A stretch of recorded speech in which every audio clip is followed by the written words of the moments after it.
வணக்கம் உறவுகளே. விவேகானந்தர் ஒரு தடவை அவங்களோட நண்பரும் மனைவி 3 பேரும் நடந்து போயிட்டுருக்குறாங்க. அப்போ ஒரு மாடு முட்டி அவங்க நண்பரோட மனைவி மயக்கமாயிடுறாங்க. மயக்கமானோன்னே அவர் என்ன பண்ணுறாரு, விவேகானந்தர் அங்கேயே நின்றுக்கிறாரு. ஆனால் அந்த பெண்ணோட கணவர் பயந்துட்டு ஓடுறாரு.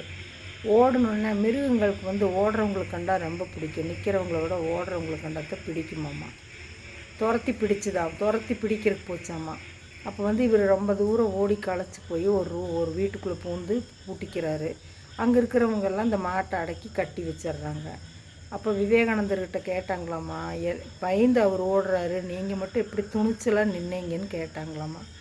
அதுக்கு அவர் சொன்னாராம்மா, எதுக்குமே பயந்தா நம்மளை விட்டு போகாதது, துணிச்சலோடு நின்னேன், என்னை மாடு ஒன்றும் செய்யலை அப்படின்னு சொன்னாரம்மா. அவர் கடைசி வரைக்கும் அது மாதிரி தான் இருந்தாராம்மா. விவேகானந்தரோட புகழ் வாழ்க வளர்க. உங்களுக்கு பிடிச்சிருக்குன்னு நினைக்கிறேன். பிடிச்சிருந்தால் லைக் பண்ணுங்கள், ஷேர் பண்ணுங்கள், சப்ஸ்கிரைப் பண்ணுங்கள், பெல் பட்டன் அமுத்துங்க. சப்ஸ்கிரைப் பண்ணாதவங்க சப்ஸ்கிரைப் பண்ணிவிட்டு என்னோடய வீடியோவுக்கு ஆதரவு கொடுங்க. தேங்க்யூ.